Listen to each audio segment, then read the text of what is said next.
with part 2 of the Real Unscripted Podcast Show with your boy, Mr. CD, and Sam Styles. Yeah. Hey, Sam Styles, SS, a.k.a. Sam the Man, a.k.a. Uncle Spam, a.k.a. What It Do, Baby Boo, a.k.a. Ice Cube. Ice Cube's gonna kill you for that. No. So, we are back with part 2 of Toxic Mothers, Absent Fathers. That's right. You left us on a cliffhanger on the end of that last one. On a cliffhanger, man. We got to get Cordero to bring that back around. So, just to recap, we gone through the experiences that Sam has gone through with his parents, and gone through those experiences, and we ended with my story. Now, to end that story, my dad literally sat me down and he talked to me. Time out. No. Wait, hold up. What? Time out. What? If you haven't listened to part 1, this is not going to make sense. No. So you've got to go back and listen to part 1. Please do. See, but I'm just going to say this real quick. Last thing Cordero said was, I told my dad, do not pick up that iron. If you hit me with that iron, I'm going to fight you. And he said, my dad puts down the iron and walks out of the room. Now we're here. He puts down this iron and he walks clean out of the room. And that's the very first time I have ever talked back. Like a direct threat to my dad. Mm-hmm. And you were how old? You had to have been over 15. It was like 15. I was like around 15. Because you were back from job corps? Yeah. No. I wasn't back yet. Oh, you had not gone. You came back for a break? I just came back for a break. Okay, all right. And the thing is, you know what? I was 15 because I came back. It was winter break when I came back. Okay. Yeah, because it was cold. Well, no. Yeah, it was winter break when I came back. Okay. And what happened is before... Yeah. Hold on, guys. I'm trying to sit here and recap this whole time. We got an old man trying to go back in the archives. Trying to get all the... But, so before we even had that talk, he took me back to job corps. He took me back to the bus station when it was time to go, and he said how proud of me he was. Mm-hmm. And this is the thing. When we had this falling out and we had this, whole debate, I didn't even know he was sick. I knew, but I didn't know to the extent of how major it was. I didn't know that he was doing chemo, none of that. So they didn't tell you?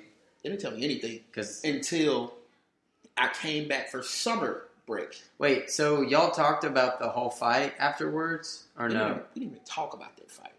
You just swept it under the rug? It was one of those... Hey, my son, don't step up to me, but you're just going to leave it the way it's at. Bro. He just told me how proud of me he was and told me to continue to keep up the good work. Because, I had already finished the trade that was supposed to have taken a year in 6 months. Gotcha. I had gotten what I needed to complete high school and everything. I was just there, to be honest with you.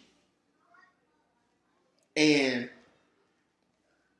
when I came back for summer break and he picked me up again, I noticed how frail and small he had gotten. And I'm like... Was he like a big dude before? Because he was in the military, they stayed doing something and he was pretty healthy. Yeah. He was a pretty healthy dude. But you could tell the chemo had started taking effect on his body and started breaking him down. It wasn't until...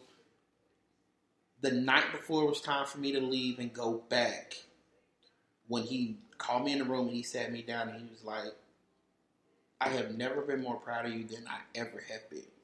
Wait, what are you talking about? Who is this guy? When he said, the day that you stood up to me, I looked at you like a man. And that was like, it kind of threw me back, like, well, back up, this is foreign. What? But yeah, he said the day you stood up to me was the day I started looking at you as a man, and from this moment forward, I would start treating you as such. But he said it's not going to be. And disclaimer, my dad was a man of God, so he was, I'm not going to be here much longer. I'm like, the heck are you talking about?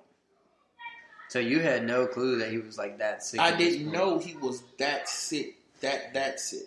Wow. Until one day I walked in the room, while I was on this summer break, I walked in the room and I saw his back, and like you literally could see where the chemo had burned him.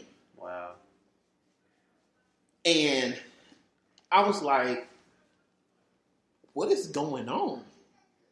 So when he sat me down, he gave me the details of what was actually going on with him. And he basically, if anything happens to me, make sure that you look after your sisters, look after your mom, make sure you do everything she tells you to do. She basically a rites of passage thing, like you're the man of the house, pass that torch type thing. Yeah. Left. I kid you not, 2 weeks later, my mom was calling me at 5 o'clock in the morning and said, your dad's gone. Wow. But I'm glad that we got to have that talk, because if we hadn't, it had probably been a lot of resentment. Yeah. And growing up, like I said, I took the blame for everything when it came down to it. When my sisters did anything, I took the blame for it. I was the one being blamed for it. And my cousins, when they would come in, they used to live with us way back in. And he was just like, my cousin asked me one day, she was like, I've been always wanted to ask you this, like, how do you have that much respect for your dad after everything he's done to you? After everything he said, you always getting blamed for what your sisters did. And I went ahead and I had to give her the tea. I let her know. I gave her the rundown of the conversation me and him had, and she was like, okay, she understands. But it still ate away at me.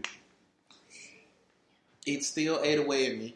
And it wasn't until probably last year when I had that conversation with my mom. And I literally laid everything on the table and told her everything about how I felt like she didn't protect me from when he used to be abusive and all that. And I basically laid it out on the table that when she left, I hated her. I hated him. I didn't want nothing to do with them. That's why when I went to Job Corps, I wasn't trying to come back. And when I did come back, I stayed away. And I put everything on the table. We sat in the Denny's. We went to breakfast. We sat in the Denny's, and I put everything on that table. How did y'all get to that point? Did you just decide you were like? I told her we need to talk. You just like, I need to talk to you. Yeah. What is it? Is it just what built up in you that made you get to the point where you're like, I got to sit down and talk to my mom? Because for everybody listening, you got to understand, like, if you're not close with your parents, it takes so much courage to even suggest, hey, can we sit down and talk? Yeah. You know? So that's because it's scary. Yep. I lost everything. I lost my marriage on the verge of ending up losing. I was in debt. I was struggling to pay my bills. Yeah. So it was, and I kind of didn't understand why I had so much anger pent up and I really had ugly contempt for women. Ugly contempt for women to the point where I kind of didn't even understand how I even married my kid's mom. But I saw something in her that I didn't see in anybody else. Yeah. I could talk to her easily. So I guess that's how that happened. But even then, you guys still struggled. Yeah. Because I wasn't able. I was not a very good communicator at all. Right, but all that came from the fact that when you were growing up, I didn't have that. You didn't have it. You never saw it. You were never able to communicate with your family. So why would it be different in your marriage? Same here. So, but I didn't know that until recently, by the way. Dude, the last couple of years.